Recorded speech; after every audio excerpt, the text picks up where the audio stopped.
미세조정 우주라는 말이 있습니다. 요즘 과학자들이 가장 많이 이슈가 되는 연구하는 부분입니다. 우주에 생명이 존재합니다. 특히 지구에만 생명이 존재합니다. 우주에서 생명이 존재하기 위해 특정 물리학의 기본 상수들이 매우 좁은 범위 내에 존재해야 합니다. 쉽게 말해 우주에서 생명이 존재하기 위해서는 물리학의 법칙, 원칙을 따라야 한다는 것입니다. 여러 상황, 현상, 또 움직임, 물질 등이 조금이라도 지금에 가까 달라진다면 우주는 물질을 만들어내거나 천체 구조를 발달시키거나 다양한 원자가 존재하거나 현재 우리가 생각하는 개념의 생명이 존재할 수 없게 됩니다. 이 입장은 과학자들보다 철학자, 신학자, 그리고 창조론에 큰 힘을 실어주고 있습니다. 그 주요 내용을 보면 첫 번째로 강한 상호작용의 세기입니다. 강한 핵력, 강한 상호작용은 원자핵을 결합시키는 힘입니다. 이 힘이 조금만 더 강했더라도 모든 중성자는 양성자로 붕괴되어 우주에는 수소 원자만 남았을 것입니다.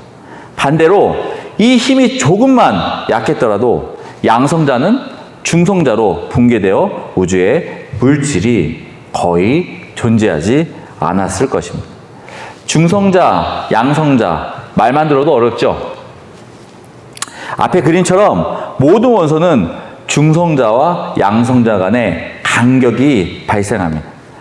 간격 안에서 미는 힘과 당기는 힘이 서로 작용하여 일정하게 유지하고 있습니다. 그런데 그 힘의 균형이 아주 미세하게 달라져도 원자가 무너지고 원자가 만들어낸 물질이 붕괴된다는 것입니다. 두 번째로 우주 상수, 코스모스 상수라고도 합니다. 우주 상수는 우주의 팽창 속도를 결정짓는 중요한 요소입니다. 우주가 지금도 팽창하고 있는 것 다 아시죠?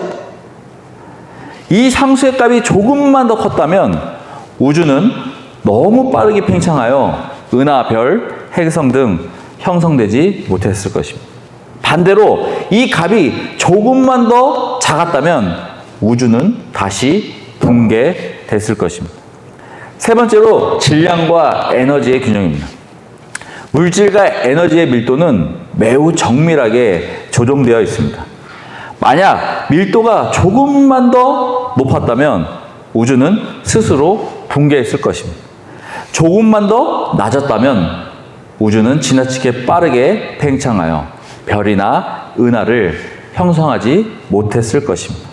그 외에도 전자의 전하, 핵 합성 과정의 조건, 중력의 조건, 자전의 조건 등 수많은 미세 조건 조정 사례들이 있습니다. 이러한 미세 조정 사례들은 생명체가 존재할 수 있는 지구를 설명하기 위해 신학적 주장에 뒷받침을 해주고 있습니다. 여러분은 이 우주가 아주 완벽한 분에 의해 완벽하게 창조됐다고 믿으십니까? 아니면 우연으로, 정말 우연으로 만들어졌다고 생각하십니까? 인간의 지식이 발전하면서 과학이 발달되고 우리가 자연 섭리를 더 깊게 이해할수록 창조의 섭리에 우리는 감탄할 수밖에 없습니다. 창조자의 질서와 세밀한 섭리에 우리는 놀랄 수밖에 없습니다. 아직까지도 많은 과학자들이 하나님의 설계에 의한 창조론을 부인하고 있지만 또 우연으로 만들어진 그 진화론을 더 믿고 있지만 미세조정 우주 이론들이 나오면서 우리가 창조물을 연구하면 연구할수록 창조물에 대한 정교함과 질서 있는 구조 때문에 우연이 아닌 필연임을 우리는 알게 될 것입니다. 오늘 말씀은 대부분이 다 아시는 말씀입니다. 예수님과 제자들이 배를 타고 이동합니다. 배 안에서 예수님은 주무십니다. 그런데 바다 가운데서 큰 파도를 만납니다. 제자들은 예수님을 깨웁니다. 그리고 주여 구원하소서 우리가 죽겠나이다 라고 말합니다. 예수님이 제자들에게 왜 무서워하느냐? 믿음이 적은 자들이라 말씀하십니다. 예수님이 일어나서 바람과 바다를 꾸짖으시니 바다는 다시 잠잠해집니다. 배에 있는 사람들이 놀래 어떠한 사람이기에 바람과 바다로 순종하냐고 묻습니다. 오늘 말씀 대부분 여러분들 아시는 말씀일 것입니다. 하지만 말씀 안에서 오늘 그 귀한 깨달음과 도전이 있길 바랍니다. 23절에 배에 오르심에 제자들이 쫓았더니 누가 배에 오르셨습니까? 예수님이 오르셨습니다. 그런데 제자들이 이어서 배에 탑니다. 선원들 입장에서 예수님을 어떻게 생각했을까요? 아마 입은 옷은 좀 초라해 보이지만 제자들이 따르는 모습을 보며 위대한 선생 정도로 생각했을 것입니다. 예수님은 주무시기 위해 배 안으로 들어가셨고 제자들은 배 밖이나 안쪽에서 둘러모아 예수님이 하신 일에 대해 이야기했을 것입니다. 예수님이 배 타기 전에 무슨 일을 하셨죠? 8장 그 앞절에 보시면 문둥병자를 고치시고 중풍병자를 고치시고 열병 걸린 자를 고치시고 귀신 들린 자와 병든 자를 고치십니다. 그 중에는 베드로의 장모도 포함되어 있었습니다. 아마 예수님의 그 자랑이 배 안에 가득하지 않았을까요? 선원들도 예수님의 이적을 들었을 것입니다. 대부분 대단한 사람이 배에 탔구나라고 생각했을 것입니다. 또 능력자가 배에 탔구나라고 생각했을 것입니다. 그런데 갑자기 무슨 일이 일어납니까? 24절에 바다에 큰 놀이 일어나 물결이 배에 덮이게 되었습니다. 바다 한가운데서 큰 파도를 만납니다. 선원들은 자신들의 능력으로 배를 지키기 위해 최선을 다합니다. 누구는 닷을 내리고 누구는 줄을 묶고 누구는 키를 열심히 잡습니다. 하지만 배에 한계가 왔을 때 선원들은 두려워합니다. 무서워합니다. 그런데 제자들은 지금 어떤 행동을 하고 있나요? 예수님을 깨우러 갑니다. 25절에 그 제자들이 나와서 깨우며 가로되.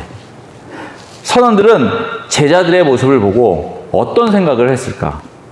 아마 예수님의 이적과 능력을 이전에 제자들에게 들었기 때문에 예수님이면 우리를 구해줄 수 있다라는 기대를 했을 것입니다. 어떻게 보면 선원들이 아무것도 할 수 없는 그 한계점에서 제자들이 예수님을 깨우는 그 일은 마지막 희망일 수 있습니다.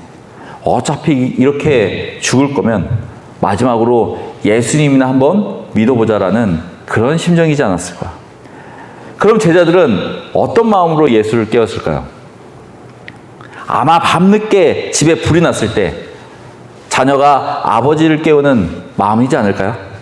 자녀들이 왜 아버지를 먼저 깨웁니까? 구해줄 것 같으니까. 믿을 수 있으니까. 현실적인 위험에서 이 상황에서 해결해 줄 수 있을 것 같으니까 아버지를 먼저 깨우겠죠. 제자들은 예수님이 해결해 주실 거라는 그런 믿음이 있었습니다. 예수님이 일어나셨습니다. 제자들이 다급한 목소리를 이렇게 이야기합니다. 25절에 주여 구원하소서 우리가 죽겠나이다. 제자들은 어려움과 위기 속에서 주님을 먼저 찾았습니다. 그리고 주여 구원하소서 우리가 죽겠나이다 라고 외칩니다. 예수님을 먼저 찾은 그 모습은 참 보기 좋죠.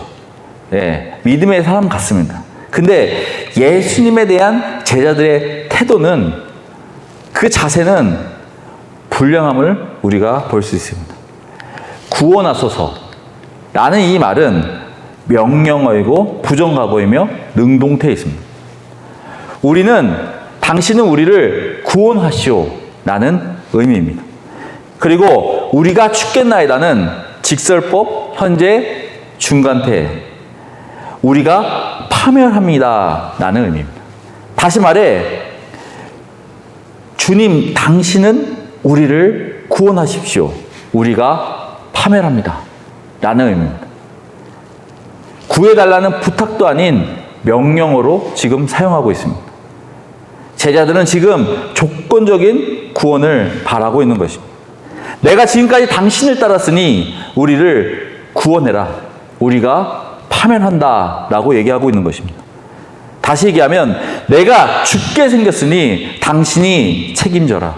지금 원망의 목소리, 또 대가의 목소리를 내고 있는 것입니다. 나의 신앙도 지금 제자들의 모습이 아닌지 한번 비춰보게 됩니다. 하나님을 따르기 위해 나섰는데, 예수님을 따르기 위해 여기까지 왔는데, 그런데 그 따름이 조건적인 순종인지 아니면 조건 없는 순종인지, 얼마나 연약한지, 얼마나 나약한 존재인지 지금 이 자리에 있으면서도 나의 신앙이 자꾸 조건 있는 순종으로 가려는 나 자신을 보면서 오늘 또한 내려놓게 됩니다. 하루하루 말씀을 보고 그렇게 살려고 각오하고 노력하지만 순간순간 드는 마음은 신앙의 보상을 바라는 나의 마음, 세상에서 높아지려고 싶은 나의 마음, 세상에서 인정받고 싶은 나의 마음을 보게 된다는 것입니다. 제자들이 말한 주여 구원하소서 우리가 죽겠나이다와 비슷한 나의 삶을 보게 됩니다. 마태복음 8장 2절에 보면 지금 주여 구원하소서 우리가 죽겠나이다와 비슷한 구조의 문구가 있습니다. 한 문둥병자가 예수님께 나옵니다. 문둥병자도 죽음 앞에서 마지막 희망이라 생각하고 예수 앞으로 나옵니다. 그 당시 문둥병자들은 사람들이 왕래하지 않는 정말 멀리 떨어진 동굴이나 외진 곳에서 그들만이 모여 살았습니다. 부모님과 떨어져, 자녀들과 떨어져, 좋은 집과 재산과 떨어져, 친구들과 떨어져 죽는 날만 기다리며 하루하루 살고 있었습니다. 그런데 문둥병자들에게 예수님의 기적의 소식이 들렸습니다. 분명히 그 기적의 소식을 들은 문둥병자는 여러 명일 것입니다. 하지만 대부분은 별로 중요하게 생각하지 않았습니다. 그리고 치료될 거라는 확신도 가지지 않았습니다. 그런데 그 중에서 한 문둥병자가 예수를 만나러 목숨을 걸고 이 자리에 옵니다. 그는 주변 사람들에게 돌맞아 죽을 수도 있는 상황입니다. 그는 간절했습니다. 그의 마지막 희망은 예수님이었던 것입니다. 마태복음 8장 2절에서 3절 보시면 한 문둥병자가 나와 절하고 가라되 주여 원하시면 저를 깨끗게 하실 수 있나이다 하거늘. 여기에서 제자들이 한 말과 한 문둥병자가 한 말이 비슷한 구조로 비슷한 순서로 되어 있습니다. 제자들은 예수에게 당신은 우리를 구원하시오라는 명령어를 사용했지만 문둥병자는 주여 원하시면 가정법을 사용하고 있습니다. 제자들은 대가를 원하는 명령이었지만 문둥병자는 주님의 뜻을 바라는 소망이었다는 것입니다. 그리고 제자들은 우리가 죽겠다라는 나 자신의 이득, 생명을 위해 구하지만 문둥병자는 너가 하실 수 있다라는 예수님의 능력을 구합니다. 제자들은 현실 속에서 나 자신을 먼저 구하지만 문둥병자는 현실 속에서 예수님의 손길을 바란 것입니다. 서두에 우리는 미세조종 우주를 통해 창조주 하나님의 위대함과 전능하심을 보았습니다. 지금 바다 가운데서 바람과 파도를 일으킨 분이 누구십니까? 바람과 파도를 우연으로 일어났다고 생각하십니까? 아니면 필연으로 일어났다고 생각하십니까? 바로 하나님 예수님이 하신 일입니다. 그리고 계획되었던 일입니다. 예수님께서 배 안에서 주무시면서 바람과 파도를 모르셨을까요? 아니요. 예수님은 다 알고 계셨습니다. 그리고 바람과 파도를 주관하셨습니다. 그러면 왜 바람과 파도를 일으키셨을까요? 우리는 8장에서 예수님이 이 배에 타시기 전에 어떤 일을 하셨는지 보면 알게 됩니다. 문둥병자를 고치시고, 중풍병자를 고치시고, 열병 걸린 자를 고치시고, 귀신 들린 자와 병든 자를 고치셨습니다. 어떻게 보면 예수님의 고치심만, 그 기적만 우리는 볼 수 있습니다. 아마 제자들도 예수님의 고치심, 그 기적만 보았을 것입니다. 하지만 예수님은 진정한 믿음, 빛나는 믿음을 제자들에게 보여주고 싶었습니다. 예수님이 중풍병자를 고치실 때 백부장을 극찬히 칭찬합니다. 왜 칭찬했을까요? 7절에 백부장에게 예수님께서 이렇게 얘기하십니다. 내가 가서 고쳐주리라. 예수님이 직접 가서 고쳐주신다고 말을 합니다. 근데 8절에서 백부장이 대답합니다. 주여, 내 집에 들어오심을 나는 감당치 못하겠사오니 다만 말씀으로만 하옵소서. 그러면 내 하인이 낫겠사나이다. 지금 백부장은 예수님이 직접 오시지 않아도 말씀으로 고치심을 믿었습니다. 여러분이라면 어떻게 하시겠습니까? 만약에 저라면 예수님이 내가 가서 고쳐주리라 라고 하셨을 때 어서 오십시오 라고 대답했을 것입니다. 그리고 서둘러서 모시고 갔을 것입니다. 그런데 백부장의 믿음은 예수님이 직접 안 가셔도 말씀으로 이루어진다고 믿었습니다. 10절에 예수님이 백부장의 믿음을 진실로 극찬하십니다. 이스라엘 중 아무에게도 이만한 믿음을 만나보지 못하였노라. 백부장의 믿음은 신적 능력을 가진 사람에 대한 믿음이 아니었습니다. 우리가 요즘 어벤져스나 이런 여러 가지 영화를 통해 사람의 초월적인 그 능력을 보게 됩니다. 지금 백부장의 그 믿음은 그런 예수님을 한 사람으로 본 것이 아니라 그 믿음은 사람으로 오신 신 하나님으로 믿었던 것입니다. 모든 병을 주관하시는 하나님에 대한 믿음이었습니다. 모든 만물을 주관하시는 하나님에 대한 믿음이었습니다. 모든 것이 우연이 아닌 필연이라는 하나님에 대한 믿음이었던 것입니다. 예수님은 지금 문둥병자의 믿음보다도 못한, 백부장의 믿음보다도 못한 제자들에게 이렇게 말씀하고 있습니다. 26절에 예수께서 이르시되 어찌하여 무서워하느냐 믿음이 적은 자들아 하시고. 믿음이 적은 자들. 우리도 믿음이 적은 자들 아닙니까? 우리의 신앙은 신적 능력을 가진 사람에 대한 신앙입니까? 아니면 사람으로 오신 하나님에 대한 신앙입니까? 우리도 말로는, 행동은 예수님과 함께 한다고 말하면서 그렇게 또 행동하면서 어려움과 힘든 상황에서 나에게 위기가 찾아왔을 때 예수님을 원망하고 예수님을 미워하고 대가를 원하고 있지 않습니까? 지금 예수님이 제자들에게 위기 속에서 빛나는 믿음, 백부장의 그 믿음을 본받으라고 말씀하고 있습니다. 백부장은 세상적인 사람에 대한 믿음이 아니라 하나님에 대한 믿음이었습니다.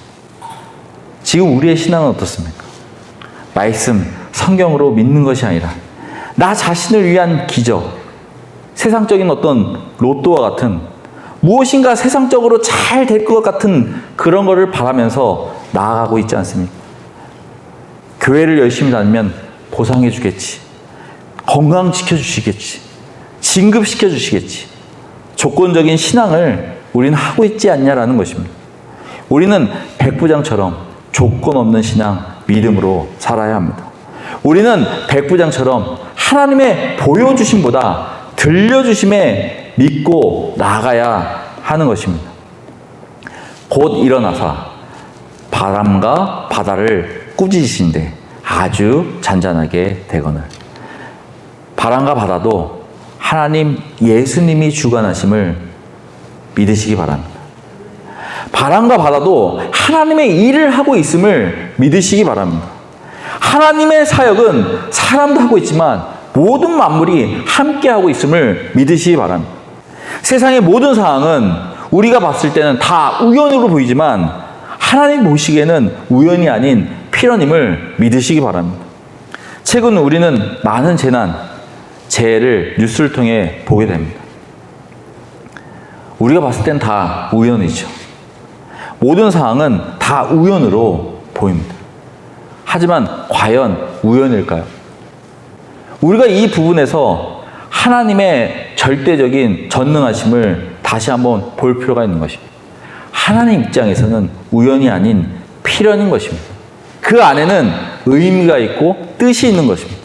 바다도, 바람도, 태양도, 공기도, 우주도 모든 일은 하나님이 하시는 것입니다. 지금까지 직접 운행하셨고 지금부터도 직접 운행하고 계시는 것입니다. 미세조정 우주를 만드신 분은 창조주 하나님밖에 없음을 믿으시기 바랍니다. 아무리 똑똑한 사람이라도, 아무리 똑똑한 AI가 발달한다 하더라도 컴퓨터는 그 작은 C 하나를 만들 수 없음을 믿으시기 바랍니다. 자연의 순리를 조정할 수 없듯이 모든 만물은 하나님의 주관에 따라, 하나님의 섭리에 따라, 하나님의 계획하심에 따라 움직인다는 것입니다.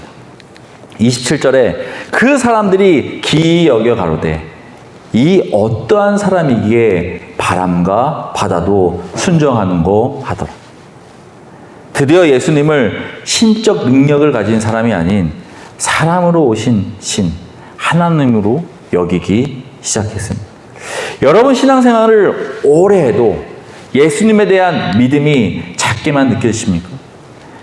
그렇다면 예수님을 사람으로 오신 하나님으로 여기시기 바랍니다. 창조주이시며 전능자이시며 우리 주변의 모든 현상과 만남까지 톱니바퀴처럼 계획하시고 주관하심을 믿으시기 바랍니다. 우리는 하나님의 뜻을 다 알 수 없습니다. 하나님의 계획하심을 다 알 수 없습니다. 우리가 겪는 어려움과 위기가 왜 오는지 우리는 알 수 없습니다. 하지만 그 가운데에서 하나님은 우리의 빛나는 믿음을 보시기 원하십니다. 제자들처럼 위기 속에서 나 자신을 위하여 보여주는 것이 아니라 하나님의 손길과 인도하심을 바라는 저와 여러분이 되길 바랍니다. 이 시간 잠시 반주에 맞춰 기도하기 원합니다.